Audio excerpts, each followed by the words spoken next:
TWR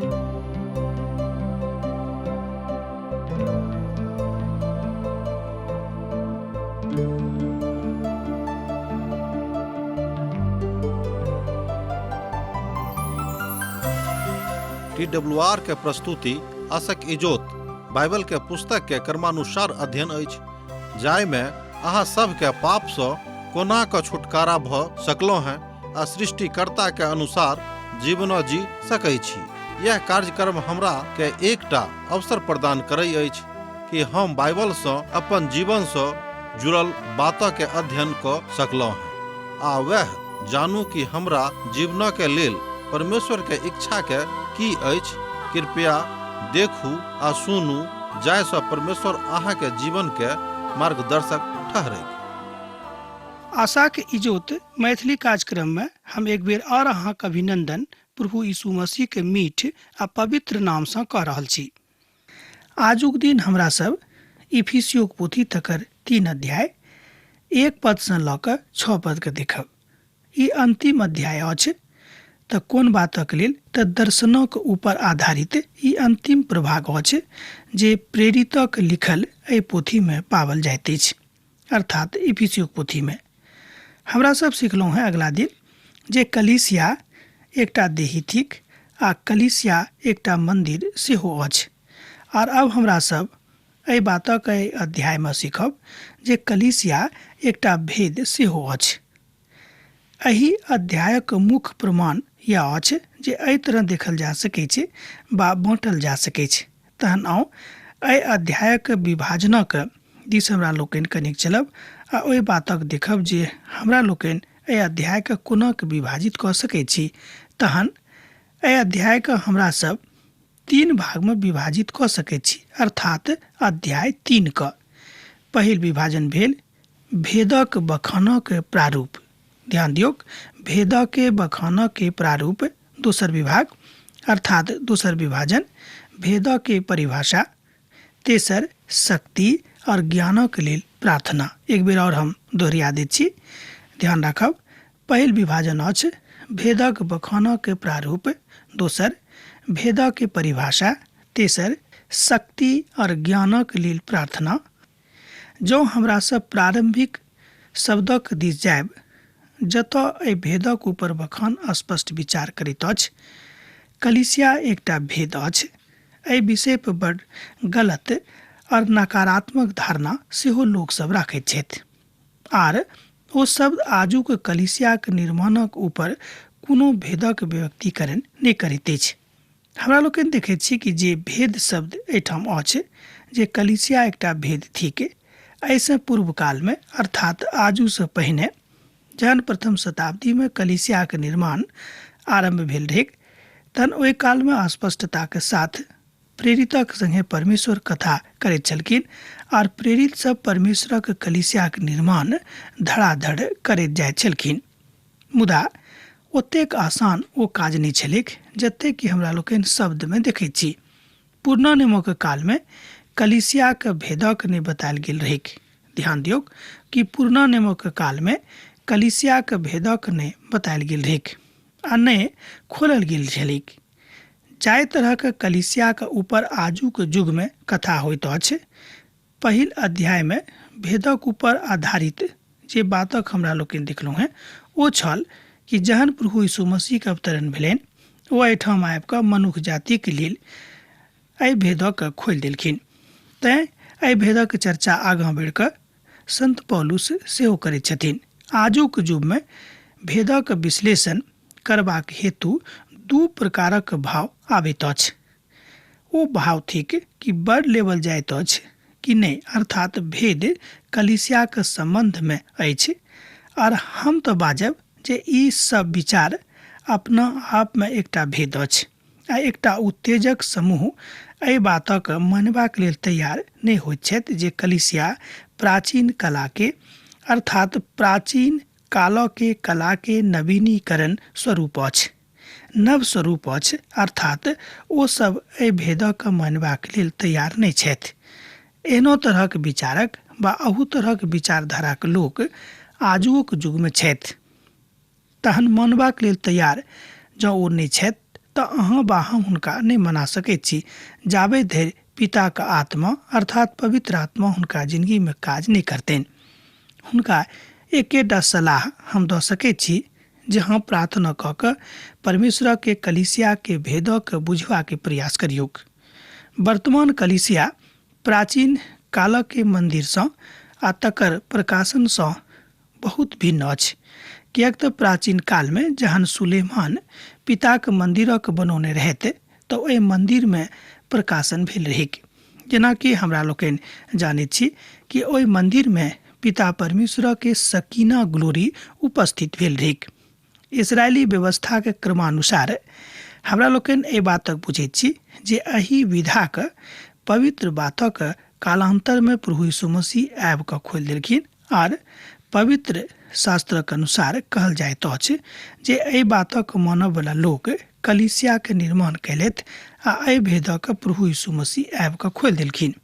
इस्राएली सभक संगे मनौने रहैत जतेक बात ओहि बातक पूर्णता प्रभु यीशु मसीह आबि कऽ अपना जिंदगीसँ कऽ देलखिन। किएक तऽ कहियो कहियो महासंकटमे पड़ि कऽ मनुख कोनो कोनो विचारधाराके माननाइ आरम्भ कऽ दैत अछि। जँ अहाँ किछु बातक मानैत छी आ यह कथा बड्ड सात्विक विराम सेहो दऽ दैत अछि, अर्थात अहाँक जिंदगीमे एकटा सात्विक जे बात चलि रहल अछि आंदोलन से आबि कऽ ओ विचार रोकि देत। वैचारिक महत्व कोनो नहि, जँ अहाँ सात्विक महत्वक बुझैत छी तऽ वैचारिक महत्व ओहिठाम आबि कऽ निरस्त भऽ जायत। यह बात प्रभु यीशु मसीह ओहिठाम आबि कऽ खोलि दैत छथिन। ई बात और बेसी रुचिकर भऽ जाइत अछि जे कलीसिया आशीष प्राप्त करैत अछि, मुदा ई इस्राएल श्रापित आ मजबूर लोग छलाह की? एक तरहक प्रश्न उठि कऽ आबैत अछि। हम कहब कि नहि, ओ सब मजबूर नहीं छलाह, ओ सब श्रापित लोग नहीं छलाह। जँ अहाँ उत्तेजक श्रेणीके लोग छी तहन अहाँ एहि बातक बाजि सकलहुँ हैं। हम अहाँसँ जोर दोस्ती नहीं करब, मुदा जे बात निकैस कऽ सन्मुखमे आबैत अछि जे इस्राएली सब आशीष और शराप दुनों के भागीदार बनल रहैत।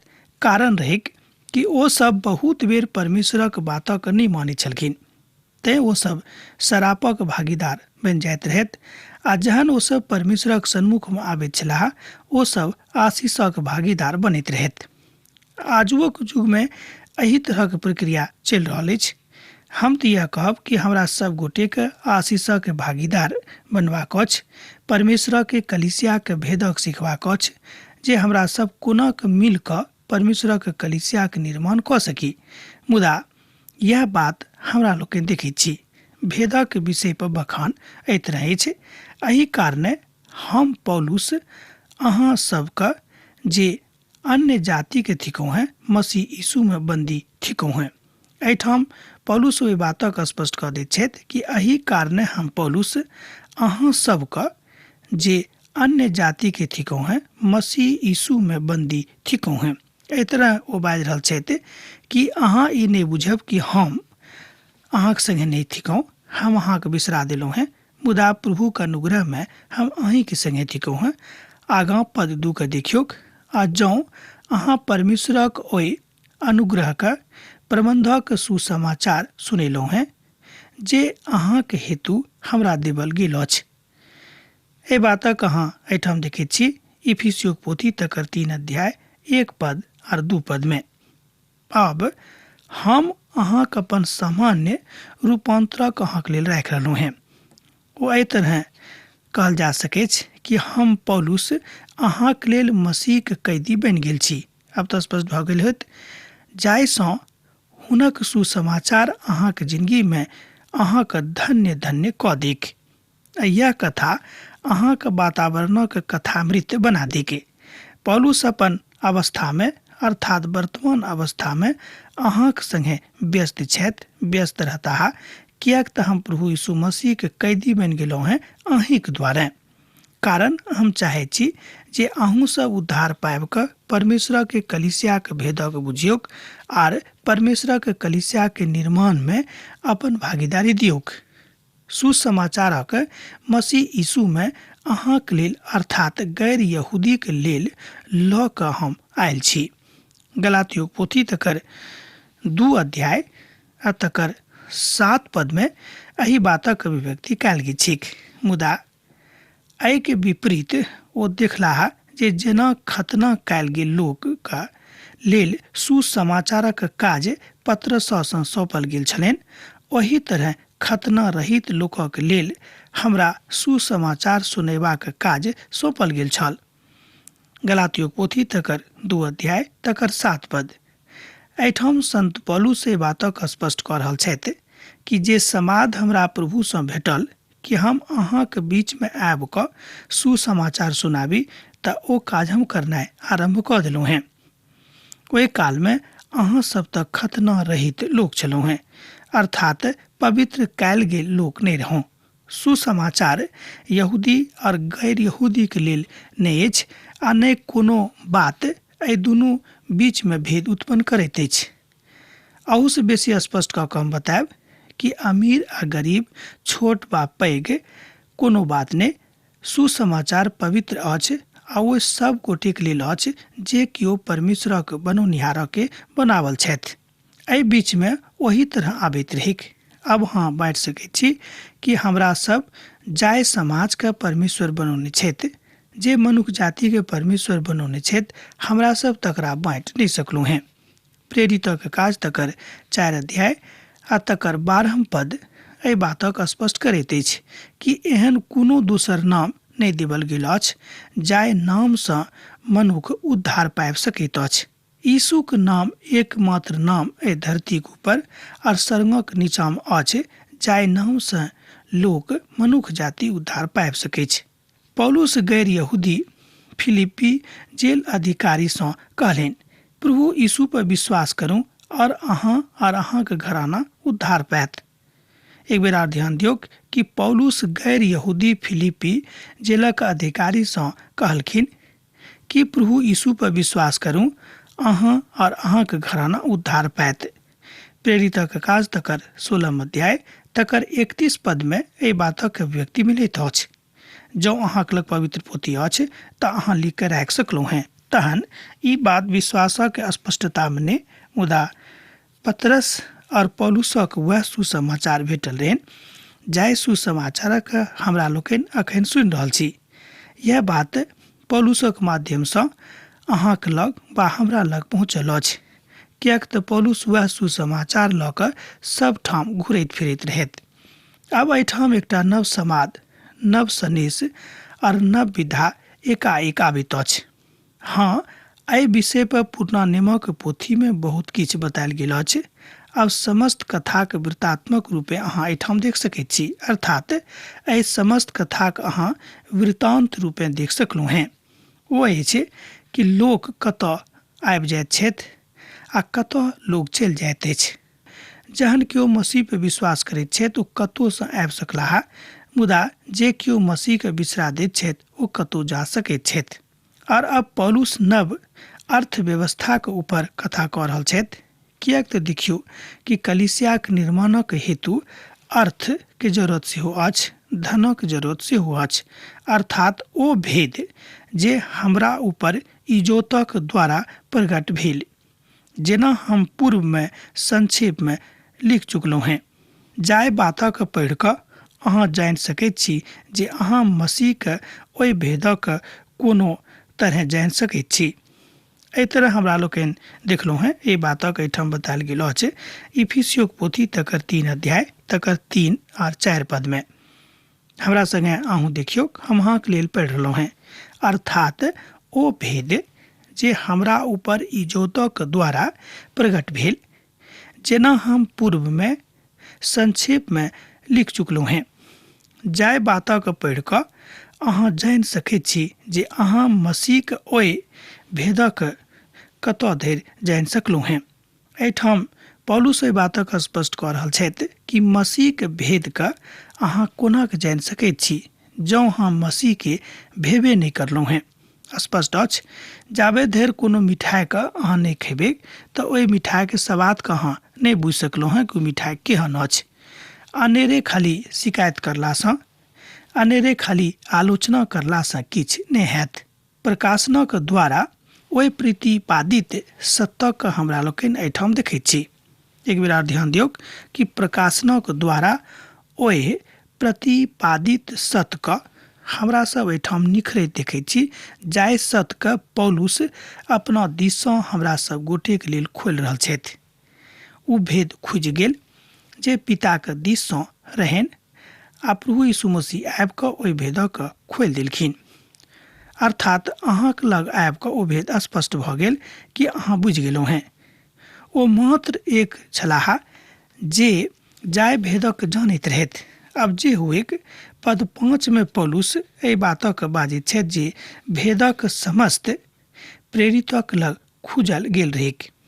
आ यह प्रकाशन पौलुसक जिंदगीमे ओहि कालमे आबि गेल छलनि जाहि कालमे ओ मसीहमे आबि गेल छलाह।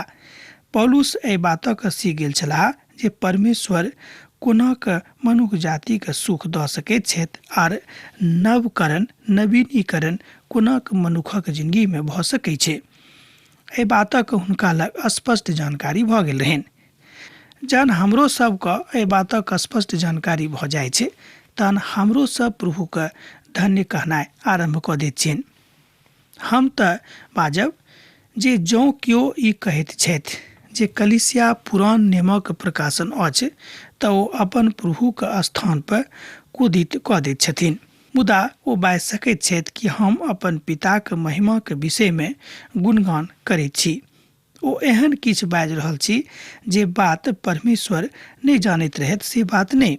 मुदा अहाँ बाजि सकलहुँ हैं जे परमेश्वर समस्त बातक जनैत छथि, मुदा ओहि कालक भेदमे आ आजुक भेदमे कनेक अन्तर अछि। पुरना नियमक कालमे कलीसिया एकटा भेदक वस्तु सेहो छल आ जाबे धरि ओहि बातक नहि बताओल गेल रहेक किनका द्वारा तऽ प्रभु यीशु मसीह द्वारा, ताबे धरि कलीसियाके ई भेद नहि खुजल रहेक। ई संभव नहि अछि जे कोनो मनुख एहि बातक कऽ सकैत छलाह, किएक तऽ पिता ओहि कालमे कलीसियाके ओहि भेदक उजागर नहि कयने छलाह। तहन प्रभु यीशु मसीहके जहन ओ पठौलथि संसारमे तहन कलीसियाके भेदक हमरा लेल आर अहाँके लेल खोजल गेल, जाहिसँ अहाँ वा हम यीशुके अपन उद्धारकर्ता ग्रहण कऽ कऽ स्वयंके परमेश्वरक राजक जोग बना सकी। ई महान अवसर मनुख जातिके जिंदगीमे भेटलनि जे प्रभु यीशु मसीहके द्वारा अहाँके जिंदगीमे आ हमरा जिंदगीमे संभव भेल। तहन भेदक बुझबाक लेल हम सोचैत छी जे हमरा सब एक दूटा परिभाषाके सीखी। तहन भेदक परिभाषा कने देखियौ। अब हमरा सब भेदक परिभाषाके देखब। हमरा संगे देखियौ पद 5 और पद 6 के। ओ दोसर कालमे मनुखक संतानक एहन नहि बतायल गेल छलैक जेना कि आत्माक द्वारा अब हुनक पवित्र प्रेरित और भविष्यवक्ताक ऊपर प्रकट कयल गेल छलनि। अर्थात ई कि मसीह यीशुमे सुसमाचारक द्वारा दोसर जातिक लोग मिरास में सझिया और एके देहिक और प्रतिज्ञाके भागीदार छथि। अब एठाम स्पष्ट भऽ गेल होइत कि भेदक परिभाषा अर्थात कलीसिया के भेदक परिभाषा अतेक स्पष्टता के साथ साधु पौल खोल दैत छथिन। अर्थात पिता परमेश्वर साधु पौल के मनक तैयार कैलथि आर ओ कलीसिया के भेदक बुझेबाक लेल इफिसुसक लोकक बुझा रहल छथि कि कलीसिया के भेद की थिक। हमर विचार में अहूँ ये परिभाषा के सीख लिया, अने तो लिख के रख लिया। इफिसियो पोथी तकर 3 अध्याय तकर 5 पद आ तकर 6 पद। अर्थात ई कि मसीह यीशु में सुसमाचारक द्वारा दोसर जातिक लोग मिरास में सझिया और एके देहिक और प्रतिज्ञा के भागीदार छथि। एहि तरह हमरा लोग देखै छी कि अहाँ चाहे यहूदी कौम से रहूं बा दोसर से, मुदा परमेश्वरक महिमा में अहाँ बा हम अब एके थिको हैं। एहि तरह एठाम संत पौलुस ए बातक स्पष्ट कऽ रहल छथि कि प्रभु यीशु मसीह के प्रेम समस्त मनुख जाति के लेल एके तरहक अछि, एहिमे कोनो भेदभाव नहि थिक। किएक तऽ बहुत बेर हमरा सब एहि तरहक भेदभाव में पड़ि कऽ एहि बातक कनेरे बिसराइत दैत छी। पौलुस एहि बातक बड़ साफ कऽ दैत छथि जे ओ एहि बातक खोलि देने रहत, मात्र हुनके ऊपर ने मुदा भविष्यवक्ता और दोसर प्रेरितक ऊपर सेहो एहि बातक खोलि देवल गेल छलिक। अब ओ एहिठाम एहि भेदक विषय में बता रहल छथि जे भेद की अछि। प्राचीन काल में मनुखक अर्थात मनुखक धियापुताक बीच में बड़ स्पष्ट प्रतिभेदन छलनि आ प्रेरित और भविष्यवक्ता के रूप में ओहि बातक स्पष्ट कयल गेल छलिक। मुदा एहि बातक जहन लोक नहीं बुझलाहा तहन पिता परमेश्वर अपन लोकक पठा कऽ एहि भेदक खोलि देलखिन, विशेष कऽ कऽ जहन ओ अपन एकलौता पुत्र यीशु के संसार में पठौलथि तहन प्रभु यीशु मसीह आबि कऽ एहि भेदक स्पष्ट कऽ देलखिन। किएक तऽ पुरना नियमक काल में केओ कलीसिया के इजोत सँ प्रकाशित नहीं भेल छलाह, मुदा अब ई बात ओ अपन पवित्र प्रेरितक ऊपर प्रकट कऽ कऽ मनुष्य जातिक लेल खोलि देलखिन, अहाँके लेल बा हमरा लेल। एहि तरह हमरा लोकनि देखैत छी जे बड्ड स्पष्ट प्रतिपादन भऽ रहल अछि, किएक तऽ ओ सब आवश्यक नवा नियमक भविष्यवक्ता थिकाह, आत्मा और पवित्र आत्मा एहि भेदक शिक्षक थिकाह आ यह भेद हमरा सभक आजुक दिन सिखावल जा रहल अछि। प्रभु यीशु मसीह वादा केलखिन जहन ओ अपन शिष्य सभक कहलनि, जहन ओ पवित्र आत्माक आगमनक विषय में कथा करैत छथि आ जतेक बातक ओ सृष्टिकर्ता पिताक दिस सँ बाजैत छथि, ओ कोनो बातक घुरा फिरा के नहि मुदा स्पष्ट बाजि रहल छथिन, जाहिसँ मनुष्य जाति अपन अल्प ज्ञान सँ पिता के महाज्ञान के सीख जायक आ ओही बातक अहाँक ऊपर प्रकट कयल गेल अछि। यूहन्नाक रचल सुसमाचार तकर 16 अध्याय आ तकर 15 पद में एही बातक सत्यापन कयल जा सकै छै। देखियो हमरा संगे यूहन्नाक रचल सुसमाचार तकर 16 अध्याय आ तकर 15 पद के कने अहाँ देखियो आ तकरा बाद अहूँ बुझि जायब जे पिता परमेश्वर कोना के यीशु के द्वारा अपन एकलौता पुत्रक द्वारा एहि भेदक खोलि देलखिन। आ जे किछ पिताक अछि ओ सब किछ हमर अछि। ध्यान दियौ, प्रभु यीशु मसीह बाजि रहल छथि कि आ जे किछ पिताक अछि ओ सब किछ हमर अछि। तैं हम बाजलहुँ हैं जे हमर कथा अछि ओ हमरा लग आबैत अछि और अहाँके बतौलखिन। एहि तरह हमरा लोकनि देखै छी पिता अपन भेदक अपन पुतक द्वारा खोलि देलखिन। हमर मित्रवर, अब आजुक अध्ययन हमरा एहिठाम समाप्त करबाक आज्ञा दिअ, किएक तऽ अहाँसँ विदा होयके हमर काल भऽ रहल अछि। जेना अहाँ सब हमरा एहिठाम पाती लिखैत रहैत छी, लिखैत रह बिसरायब नहि। यीशुक नेह अहाँक जिंदगी में बनल रहेक। आमीन। हमर विश्वास अछि कि ई कार्यक्रम अहाँके लेल लाभदायक सिद्ध अछि। हम चाहै छी कि अहाँ अपन आशीषके हमरा संग साझा करू। जँ अहाँ के नजीक बाइबल सँ आ जीवनसँ संबंधित कोनो प्रकारके प्रश्न भऽ सकै अछि तऽ अपन समस्याके लेल प्रार्थना करबाके लेल जँ चाहै छी तऽ हमरा फोन नंबर पर जरूर संपर्क कऽ सकै छी। परमेश्वर अहाँ सबके लेल एकटा सुंदर, सुखद, आनंदित दिन प्रदान करैक।